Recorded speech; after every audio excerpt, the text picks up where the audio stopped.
be a great presentation, learning about our cultura. So welcome again. Is CHILAE. So for those of you that are not familiar with our this employee resource groups, it's it stands for Chicanos, Hispanic, Indigenous, Latino, Latinx, Afro Caribbean, Afro Latinos, and all empowered. So next slide, Julissa. And I'm Jose Sanchez. I'm a research economist for the Pacific Southwest Research Center, and I'm actually one of the team core members. So again, welcome. So our employee research group, this is it's an or expansion of what we previously had, which was the Forest Service Hispanic Employee Association. So we're bringing up this group again, and the main mission and our goals is pretty much to serve as a organization um, role as advisory group for leadership, promote education of the cultura or culture, outreach, hiring, retention, and employee development efforts for superación. And build comunidad. And throughout the year, we're planning some great events. We did plan out the Hispanic Heritage Month, and so we're going to be planning more throughout the year. So we're going to be asking for assistance in future events. So next slide. So for today's meeting or talk, Julissa is going to be doing some shout outs, and this is primarily for the Hispanic Heritage Month that people that helped out on that. And then next up would be Grisel would be introducing our speaker. We'll be talking about the indigenous culture, and then Juana will be closing it out and making announcement and answering any questions. And so if you are interested, if you're new to our group, we're gonna have our email, so you could reach out, so we can add you to the email list server, as well as provide you more information about our group, our research employee resource group. And then I'm gonna introduce now Julissa, so she could do the shout outs. So thank you. Thank you, Jose. So hello, everyone. My name is Julissa Gonzalez. I'm an equal employment specialist for the Forest Service, but today I'm representing I'm a CHILAE core group member or executive member. And today we want to take some time to meet and acknowledge the planning committee members for the Hispanic Heritage Month observance, which was mid-September through mid-October. So the Forest Service had like this big main agency-wide event. It was hosted October 6th. And technically, this was our first ever CHILAE subcommittee. So the time is dedicated, these next 15 minutes is dedicated to this for two reasons. First, we just want to congratulate the subcommittee for a job well done. And also, it's an opportunity to get to know our members. Right now we're upwards of like 120 members, likely more, and we're continuing to grow. So it's important to build community as we're growing. That's actually, as Jose mentioned, it's part of our mission. So, to do that, we have to get to know each other and feel support from each other. And at least for me, I enjoyed this small task. I wish I could get to know everybody individually, but at minimum, it was nice to get to know the planning committee. And so how this committee was formed in July, we had a member meeting just like this. And Fidel Trujillo, who's actually, let me go to the next slide. So Fidel Trujillo, he wasn't part of the committee, but he is the kind of the advisor and the formal liaison to our employee resource group for the diversity, equity, and inclusion branch. And so he came on to our meeting and solicited participation. And from his request, he received interest and commitment from a few of our members who provided feedback and helped plan this event. And so this is who we'll meet today. Ricardo popped up for a little bit, but right before we only have a few people. I sent an invite to all of our planning members, and not all of them were able to make it. A lot of them just really wanted to, but they couldn't. But we'll highlight all of them right now. But also I wanted to say that Fidel, Fidel also could not make it. but he still made sure that we got the recording for the event. You know, the recording is always made available, but sometimes that takes time. But he wanted to make sure that you all received the recording for that event, and I'm trying to include it in the chat. Although my computer's a little slow. Okay, so I will definitely do that by the end of this meeting.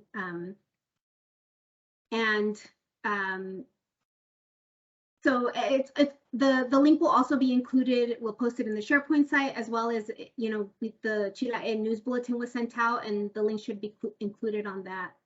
And so now I would like, I think, you know, I didn't want to put anybody on the spot, so I sent an invite and I asked, you know, the members to introduce themselves. And I think Ricardo is available, Michael and Yvette. So if you're on right now, would you be able to turn your screens on?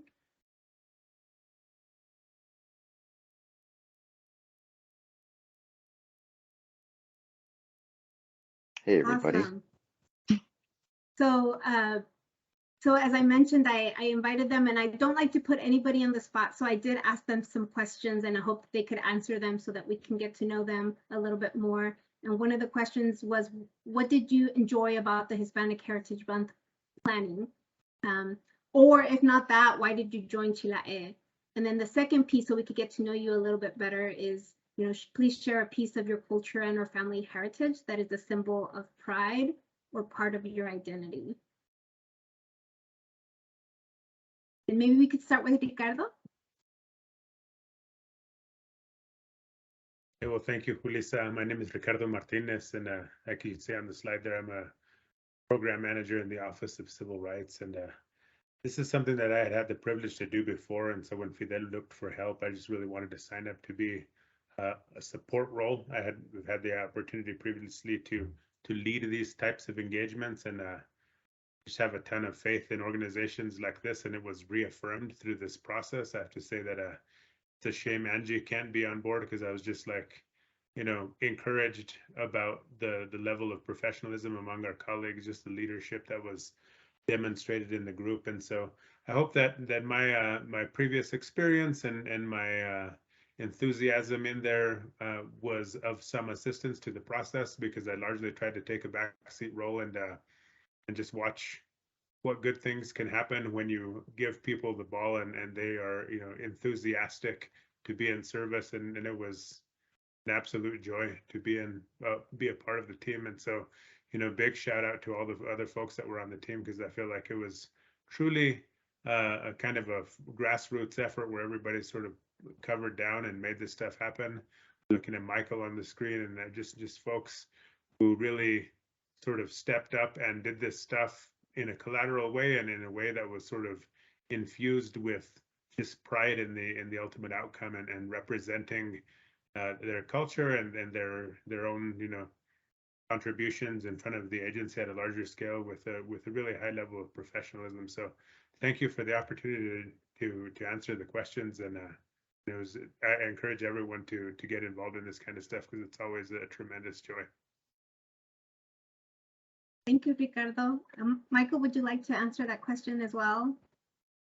What was your experience in the planning committee, or why did you join CHILAE?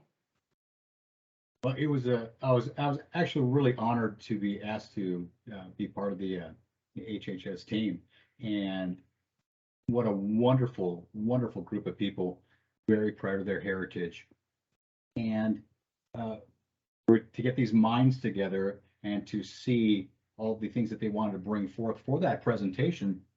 It was just a wonderful thing to be a part of. Now, as you see by my last name, it doesn't ooze Hispanic culture out of Duffy. So I'm a mixed race, so I'm a Pocho, and I try to embrace that side of the family that I really didn't. Though I spent a lot of time with my mom's side of the family, that Quesada side of the family.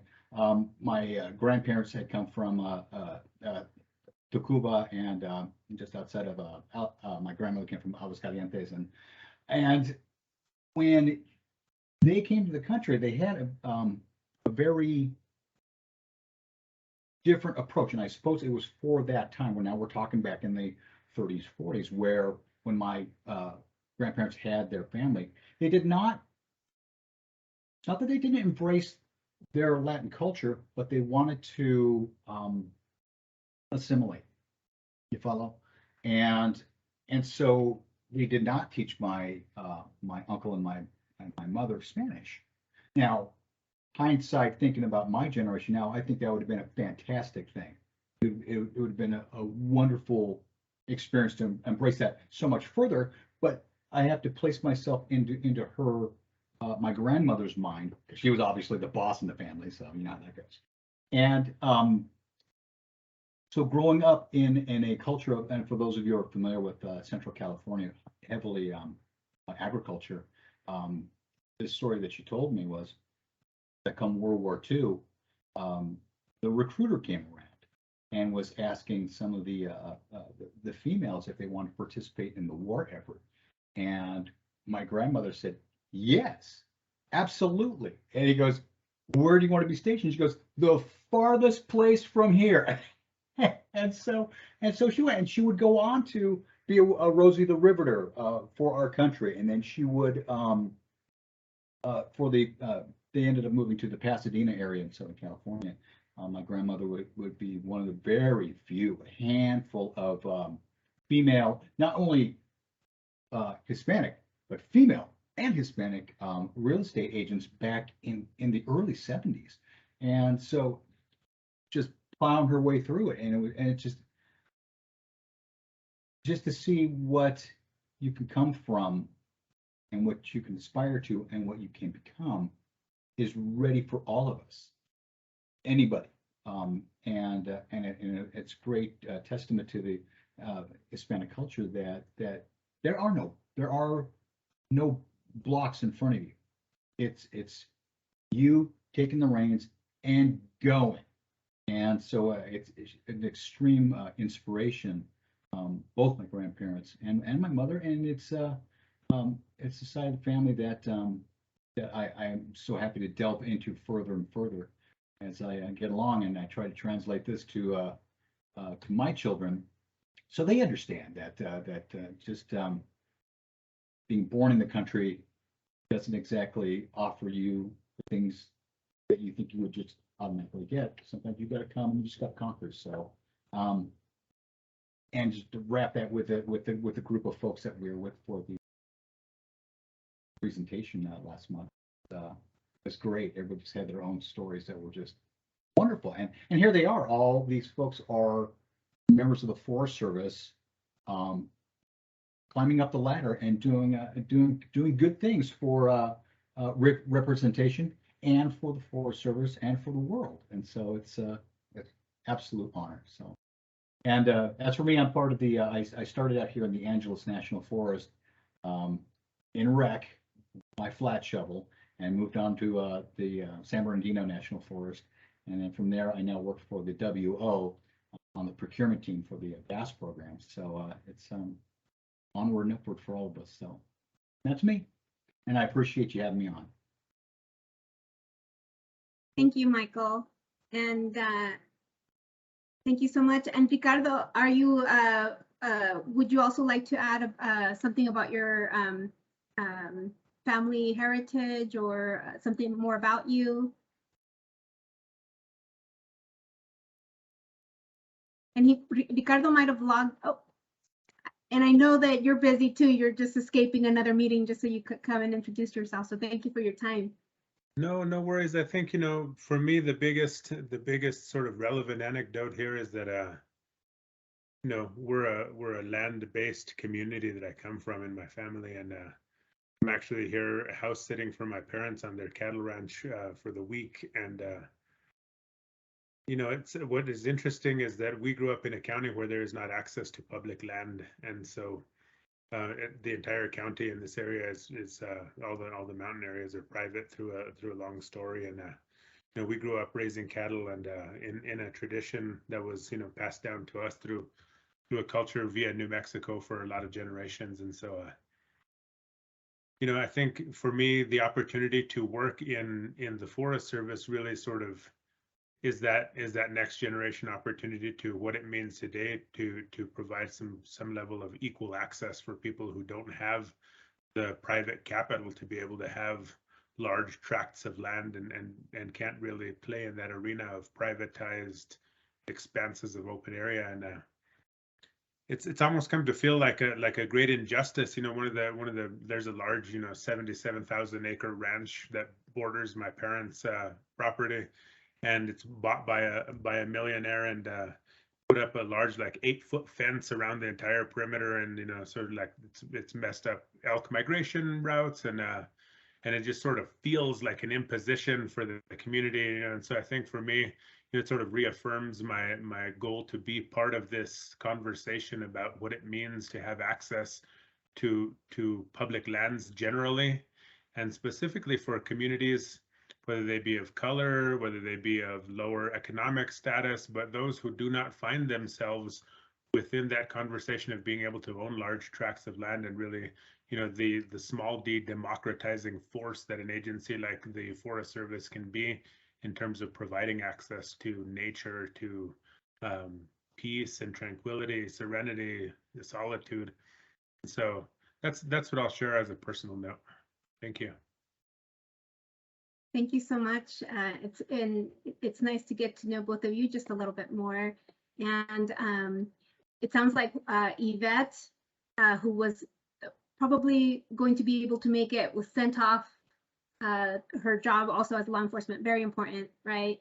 And then we have 4 additional members who I don't think are on, right? But I still want an opportunity for us to acknowledge them. Esmeralda Aguilar actually was not recruited through CHILAE. She helped draft an article for Latino Conservation Week, and she then, she agreed to be the facilitator for this event. So she's like the face of, if you watch the recording, she took on the courageous task of moderating. And so afterwards, we reached out to her and she was able to join CHILAE. So that was pretty cool. And then Angelica Quintana is a forest soil scientist. Most of our members are from like California or New Mexico or Washington, DC, in that area. So it's pretty cool to see Angelica from Vermont. And then Blanca Rosas was, I hope if you talk to her, can congratulate her. She just received a promotional opportunity as I think, patrol captain overseeing law enforcement on the Los Padres National Forest. And then Jessica Baca is engineering staff, and she is also part of another employee resource group called Uplift. And so she also was initially committed and then was called out to the field. So she's doing field work. So our members are doing great things. Some of them asked for a recording for this. So I want to make sure that, we acknowledge that and give them thanks. And so we would like to congratulate them for a job well done in the planning, being our first subcommittee and planning the committee. So if you see your reactions, show them some love with heart emojis and hand clap emojis. And then lastly, I do want to take the time to for all the new members, just acknowledge our executive core group, and I'm going to post a link in the chat. If you don't know who our executive members are, you met Jose, myself, Juana, Ricardo, Gina, Marcia. I hope I remembered everyone. Oh, and Grisel. So thank you. And then Mr. Feliciano, who will be up next, and he's also receiving emails and part of CHILAE. So thank you all. And Grisel, if you're available, take it from here. Yes. Okay. So we will transition to the next agenda item, and we are very excited to have with us Mr. Raymond Feliciano. He will be leading us on this section on the Plática conversation. Mr. Raymond Feliciano was born and raised in Arecibo, Puerto Rico, and he received a bachelor's degree magna cum laude valedictorian in anthropology from the University of Puerto Rico in 2004. In 2009, he received a master's degree in archaeology, of Complex Societies from the University of Manchester in United Kingdom, where he specialized in the political evolution of ancient societies and the origin of the state of Mesopotamia. Mr. Feliciano began his professional practice as an archaeologist consultant in 2003. Some of his work focused on the San Juan National Historic Site, the Maya area of Belize, the Appalachian Mountains in North Carolina and in England. He has also served as a consultant to several federal agencies, including National Park Service, Fish and Wildlife Service, the United States Air Force. In 2005, he began his federal career with the U.S. Army, and also during that time, between the 20 and the 2012, he served as an archaeologist for the Bureau of Land Management, where he worked in Grand Pass Resource Area in Oregon and Lassen National Forest, Hat Creek Ranger District in California. In 2017, Mr. Feliciano served as an assistant forest planner, contributing to the development of El Yunque National Forest Management Plan. And in 2016, he was appointed director of the Heritage Program on El Yunque National Forest, a position that he carries to the present. So without further ado, we want to welcome Mr. Feliciano. He will be talking today about indigenismo and the importance of indigenous cultures. All right, thank you so much, Grisel. Can you hear me well? Yes, we can. Oh, awesome. So it's a pleasure for me to be here with you all today. Actually, I did change the topic a little bit again. I was working on a couple of presentations. I just decided on at the last minute for the one I'm gonna present. And actually, it was a request from Grisel, and I cannot say no to her. So I'm gonna be presenting to you guys today something a little bit about the forest and the significance of El Yunque, our national forest here in Puerto Rico. On the pre-Hispanic times, we know it's Indigenous Peoples Month this year, and Puerto Rico actually has the unique characteristic in which we actually don't have any recognized indigenous tribes like you have in the States. That has a very specific reason to it. And I'm gonna be speaking a little bit about it. So I'm gonna be sharing my screen with you guys now. So let me know if you are able to see it. Let me see which one. All right. So if you can confirm that you're seeing my screen, that'll be great. Yes, we can see. Okay, thank you so much. So this is Bosque Nacional El Yunque, or the Yunque National Forest. So we're gonna be speaking a little bit about the prehistoric symbolism of the Yunque. I'm actually saying prehistoric. The reason for that, first of all, let's introduce Puerto Rico. Very small island in the Caribbean, smallest of the larger Antilles. And we also have one of the smallest forests in the U.S. forest system. Now, we do have the distinction of being the only tropical rainforest in the entire U.S. Forest Service system. And Grisel, help me here. I think we are one of the most diverse, or the most diverse ecologically. Am I right? That is correct. Oh, that's awesome. So you see, guys, we're small, but we're mighty. So, you know, there you can see where the location of the forest is. It's on the east side of Puerto Rico. And let's start from our beginning for this story, which is 1492. Actually, it should be 1490.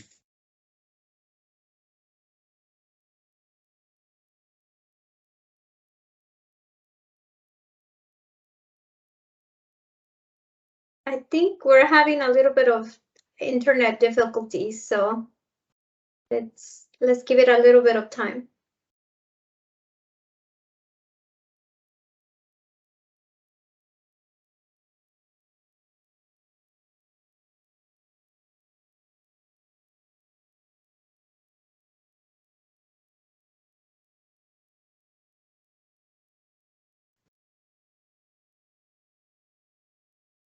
All right, is that better?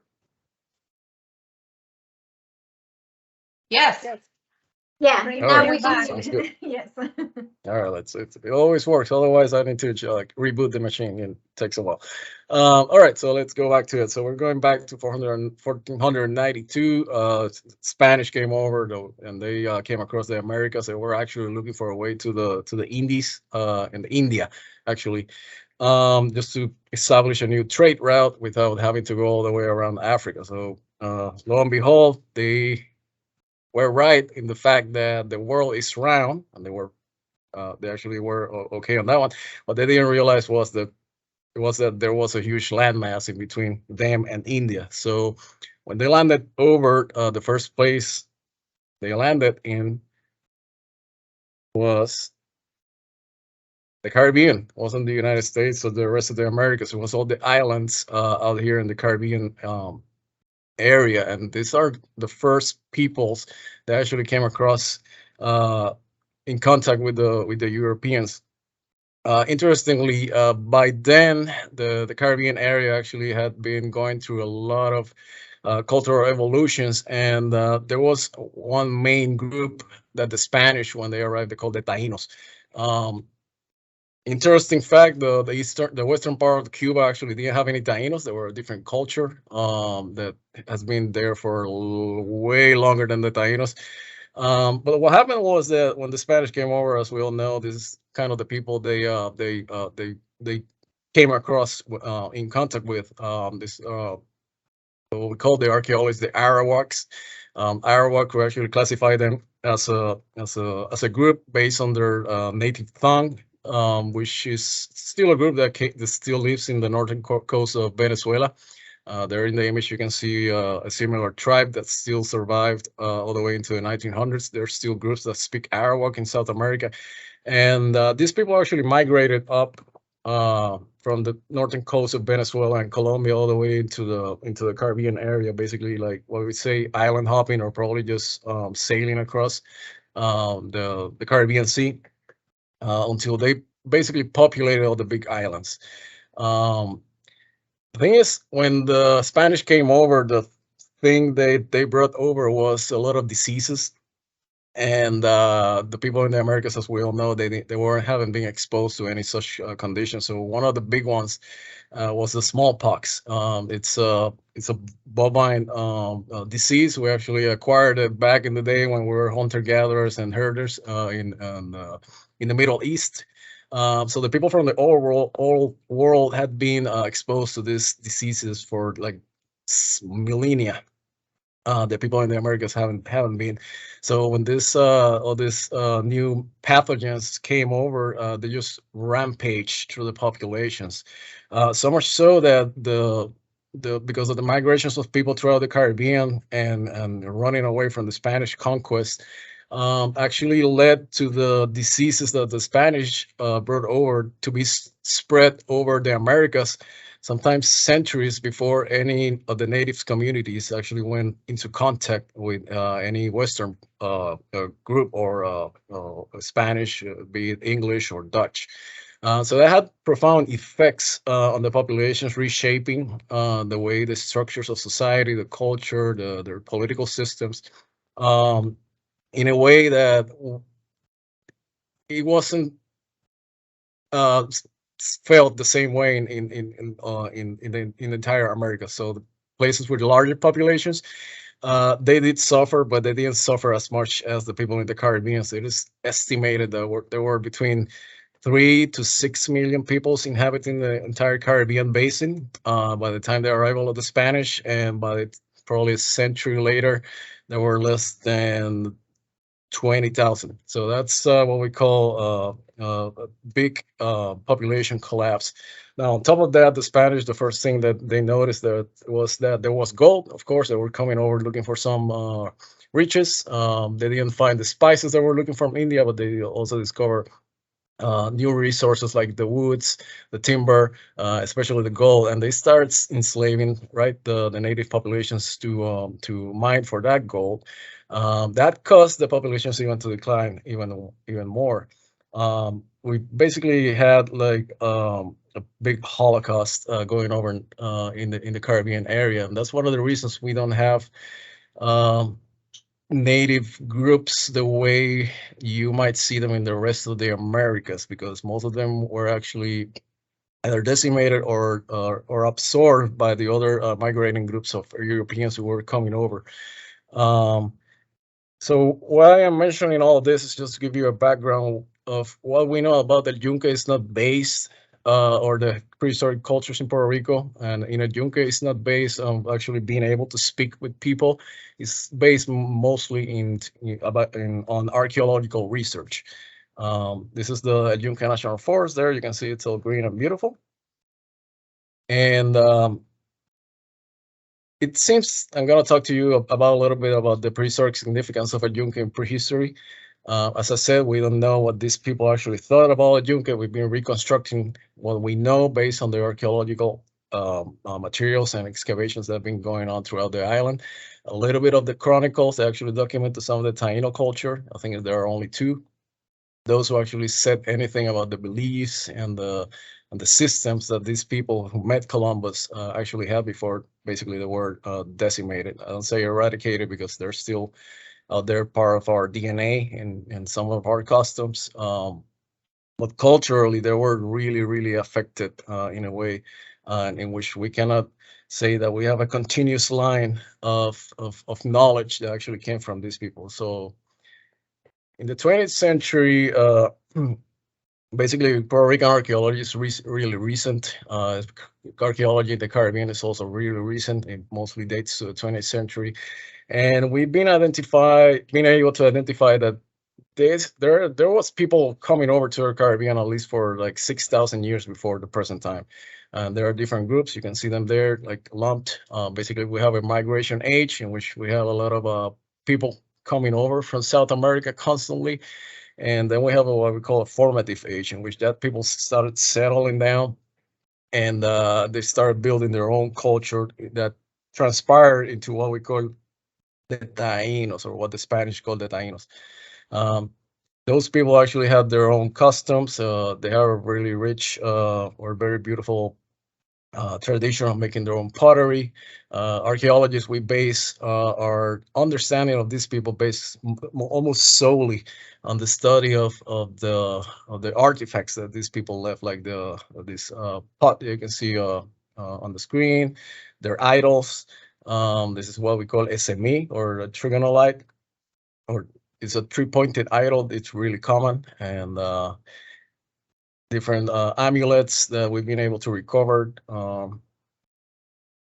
In some parts of the Caribbean, the amount of artifacts is way larger than what we find in Puerto Rico. Like, for example, the Dominican Republic, actually the Hispaniola island, including Dominican Republic and Haiti, seems to have been like the center of power for this society or groups, and we find things like this one. Even some idols that survived because they were taken away by the Spanish and brought over to the Pope back in the day. So here you're seeing on the screen a small figure actually is made from a human skull, and the body itself it's woven cotton, something that would have never survived in the tropical climate of the Caribbean. Actually survived because it was taken away by the conquerors back then. No, that's all very nice and tidy when you're actually doing archaeology all over Puerto Rico, except in a Yunque. And what I'm talking about in a Yunque, most of the human evidence that we have of these groups, these native groups, actually dates to 1000, to the year 1000 and afterwards, from the Common Era. As I said before, we had people coming over to the Caribbean in Puerto Rico for at least 6,000 years. So it seems that people didn't start going into Yunque, what we call the national forest today, until 1,000 years ago, basically. The evidence that we have about that presence of humans in the Yunque is unique because it's almost solely based on the rock art they actually left on the rocks in El Yunque. We do have a little bit of evidence that they were using the forest for resource exploitation, and we've been putting together this theory or bunch of hypotheses together. Wouldn't call it a full theory yet. Why we are not finding any human evidence inside what's the forest boundary to this day. We do know that we're coming over to like cut some of our timber, like the Tawanuco tree, and exploiting other resources, probably like the freshwater shrimp. That's actually a shrimp, not a lobster. We actually have really huge shrimps out in here in El Yunque. And we know that because the only prehistoric artifact from this time that we have found inside the forest is that stone axe. It's an actual functional stone axe. It has like some wear and tear on the cutting edge. So we know that we're using that one for cutting trees, or at least extracting some of the timber. Now the thing for that one is that we located that axe in what we call the almost the boundary of the forest, which is almost outside the forest. And there seems to have been a big boundary area or boundary line between the human occupation in those areas where people were going into the forest. And it's interestingly delimited by the elevation. We discovered this working on the new forest plan a couple of years ago. We were doing all the scientific gathering, scientific data gathering, and this actually came across when we discovered that the upper part of the forest, that mountain, as I mentioned, it's the only rainforest in the U.S. forest system. It rains so much here because we're the first big geographical feature that all the trade winds with all the moisture coming over from the sea, all that hot air, we're the first feature that air encounters when it comes into the Caribbean. And as it encounters the Yunque, it goes up and it condenses in what we call convection. And that's what creates the rainforest out here. So it's just a geographical phenomena that actually creates the rainforest in Puerto Rico. And we discovered that area, that higher elevation, above 600 meters of elevation, actually is a functional wetland. The soils behave in the same way that you will find in a coastal wetland. They don't drain well. The nutrient conditions or the richness, it's kind of similar to those areas. So there you can see on the screen that red line is basically everything above 600 meters in elevation. And the dark blue that you are seeing is those hydric soils, those kind of wetland soils.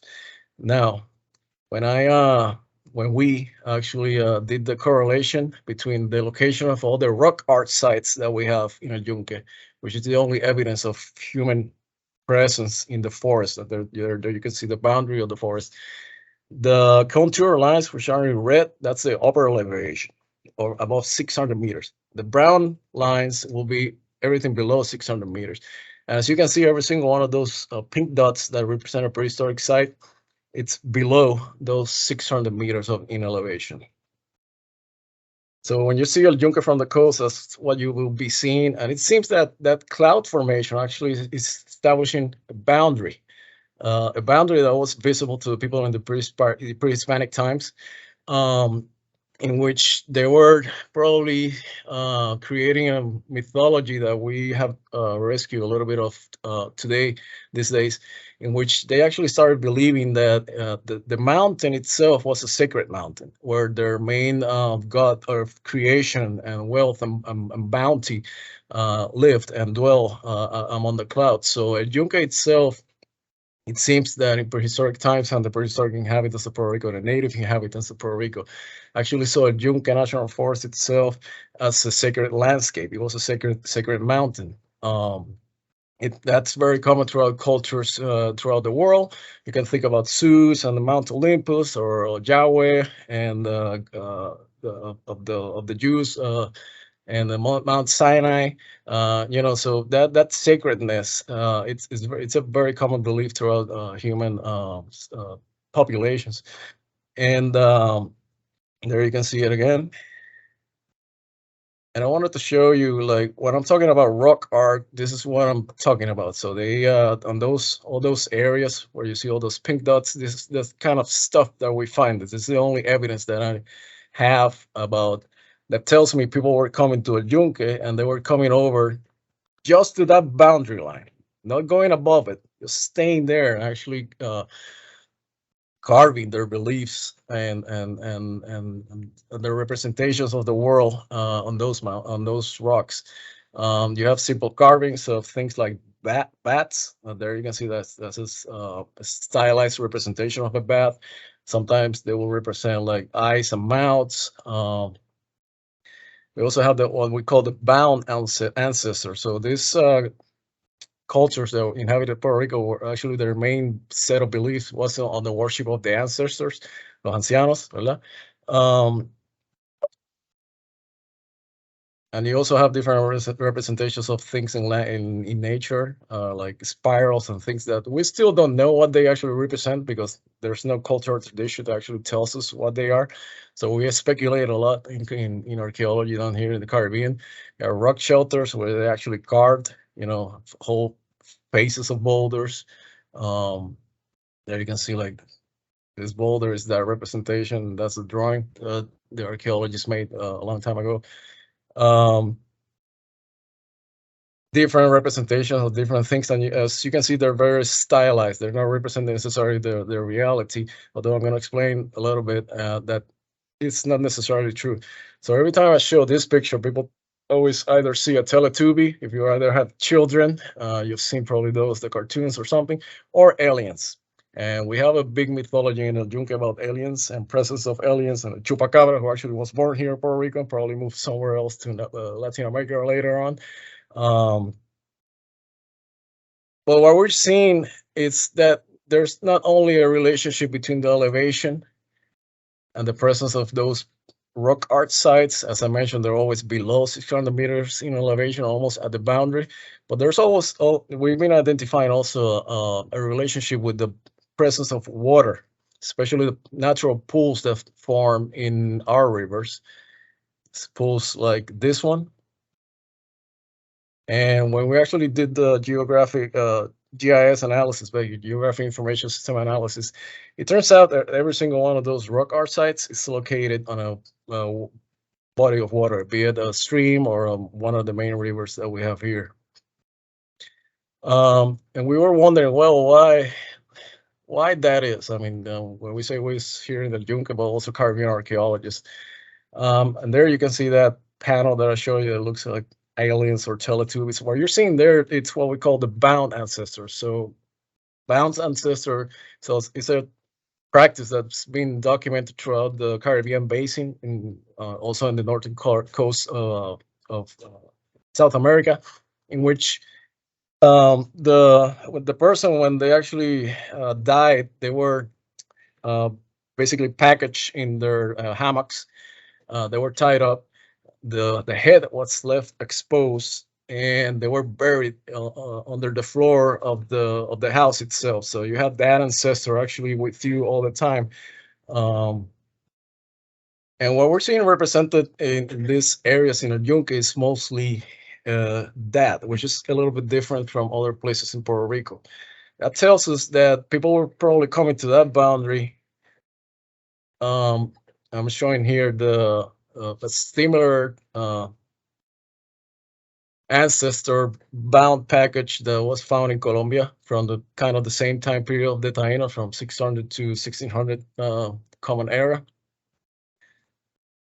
And what that tells us, like the Yunque only, there was that frontier, people weren't going above it because probably they were thinking that it was a secular landscape. So you were actually, if you went above into the cloud formation, you were going into the house of God itself. So humans shouldn't be going there.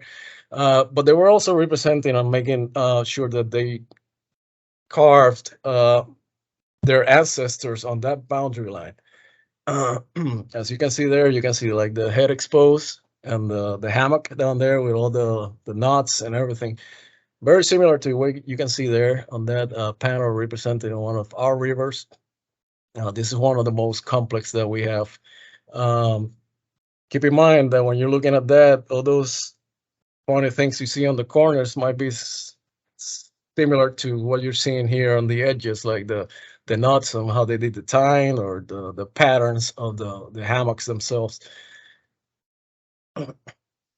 and it's very significant because there's that relationship to water and why they always have to carve this rock art always on these water bodies that are very impressive. Here you can see the Rio Icacos on the south part of the forest, those beautiful waterfalls. At the top of that waterfall, we can find this natural pool where that petroglyph that looks like Teletubbies I show you, or something similar to this one, natural pools that actually happen on the rivers. And one of the things that some archaeologists have suggested was that they were carving these images of their ancestors around these natural pools because the natural pools themselves were like doors in which the people from the world of the dead could come over to the world of the living during the night, and they were carried from the world of the dead to the world of the living by bats. Now, if you sit down in El Yunque at dusk, normally around these pools of water, you're going to start seeing bats flying around. There's a scientific reason for it. That's where you get a lot of the insects when the temperatures come down a little bit and they start hunting. So probably these native populations were seeing this natural phenomenon, actually creating a mythology around that, making El Yunque very special. So you have two things. You have a lot of water in El Yunque with natural pools, but you also have that cloud formation, which doesn't happen anywhere else in Puerto Rico constantly. Before the Hurricane Maria in 2017 and with climate change, Yunque used to be like the upper part, you would never actually see it. Now it has changed a little bit for different reasons. So you can see most of the top of the upper part of the forest. But back in 2,000 years ago, 1,000 years ago, that cloud formation line was a really well-defined boundary line. And in those pools, you can see representations like this one. And here you can see a very stylized head with what seems to be an incomplete bound part of the body, the part that was wrapped with the hammock. But behind you see those two things and like two ears. What you're seeing there is basically the superimposition of a bound ancestor being carried by a bat who's behind it. So basically it has it on his let's say legs or paws, and what you're seeing there is like the wings of the bat and the ears of the bat. So from this style itself is very interesting because they're actually representing two things and the phenomenon of that bat taking over and bringing their ancestor into a world of the living. We also recently have found some more complex representations of deities themselves. So the traditional religion of these people, it was a little bit documented by the Spanish when they came over. They actually documented the religion in the Dominican Republic. It wasn't in Puerto Rico, but in archaeology, we don't have a lot to go through. So we actually use that as a reference. And they also mentioned that if there was a male god, which was the one that actually lived in a Yunque, Yokahu, there was a counterpart, which was the female deity. Because they always also have that duality that's very common throughout Latin America of male and female, the moon and the sun and so on.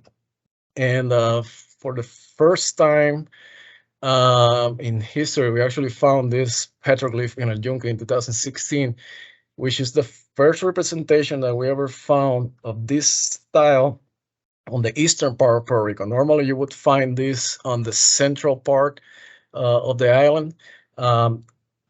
We believe that the island of Puerto Rico wasn't just one community of what we call Taino in general. There were actually two communities, and the eastern part of the island had different people from the people on the west, and they actually will meet on the central axis of Puerto Rico, and there you have a lot of what we call batallas or ballpark areas with a lot of intricate carvings, and it was basically like meeting spaces for them. Interestingly, this is the first time that actually we have found this representation of the two deities together in a yunque. So we're still studying this one, and hopefully in the future we'll be able to add a little bit of information so we can keep reconstructing some of the belief systems that were lost because of the Spanish conquest and the Holocaust actually was caused of the Taino people. There you can see, basically we found an altar with those carvings. You can see them. That's just me for reference on the size. And if it turns out that this is actually an altar, we still have to do excavation. All that will be the first altar that's ever been recorded in the Caribbean for the pre-Hispanic times. So that's very significant. There you can see the carving a little bit more. I don't know if you can make out like the two main figures. One actually has like a headdress and some goggles. The other one, it's more like a skeleton. But below you can see like the same nut system, like the bound ancestor shape with a whole bunch of other carvings all around it. Now, to keep in mind, I wanted to bring all back a little bit to put it in perspective. Normally, when we think about native communities, we can go from there are none in the area of the Caribbean and Puerto Rico to thinking that native communities actually only exist in the Americas. And that's not actually true. I mean, the largest number of natives in the world, indigenous peoples, actually live in Asia and the Pacific. So they have around 260 million out of the 370 million that we have worldwide. So that's more than half of the people. We do have a lot of them in the Americas. We still haven't contacted. It's a shame that we actually lost the ability or the chance to actually have that cultural continuity here in Puerto Rico, and we have to rely only on archaeology to actually learn what those people were about and what they believe and their contribution to human existence, basically. But that also puts into perspective that even to this day, like local communities are being decimated throughout the world systematically, sometimes like they're doing in China with the Rohingya, which they're being sent to concentration camps and re-education camps, and systematically being exterminated because they're just native communities who actually are not the dominant group. And the reason I'm saying that is just to put into perspective the significance of the Indigenous Peoples Month and the importance of recognizing indigenous communities, because we still have a chance of actually learning about them and recognizing their significance, because they're there. There are some parts of the world like Puerto Rico and the Caribbean which we just don't have that luxury anymore. They've been gone for hundreds of years, and it is archaeology the only thing that actually can rescue some of that information, so we can add it to our heritage, our heritage significance, and what makes us people today. And that's the important part of that, recognizing the significance of those the indigenous peoples around the world. So just to single them out as something different, just to recognize that we're all just one big human family inhabiting the earth. And every time we lose a culture, we lose a perspective of how one group or one person can actually see and adapt to the world and develop a rich culture that actually make them survive. And they actually adds up a little bit more and just enriches our human experience when we recognize that. So I know we're a little bit short on time now, so I think that's all I had for you. So gracias, muchas gracias. Thank you so much. Thank you so much, Raymond. That was so interesting. I learned a lot and I have a lot of questions that I might need to follow up with you later. But I want to transition to Juana here. Juana. Sí, primero que nada, thank you so much for coming. Thank you for accepting our invitation to be here.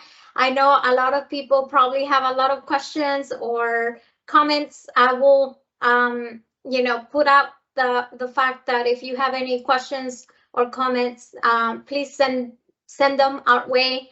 and that way we can send them to Raymond. And with that, I just want to say thank you so much for being here, and thank you for the great work you do. And with that, we'll end our meeting. And what a great way to start, celebrating the Heritage Month of Indigenous people. So thank you so much, and we'll see you next time. Our next meeting will be in January. So Merry Christmas, Happy Thanksgiving, and all that is in between. So thank you so much, and good job, Raymond. Thank you so much for being here. Thank you. Have a good day.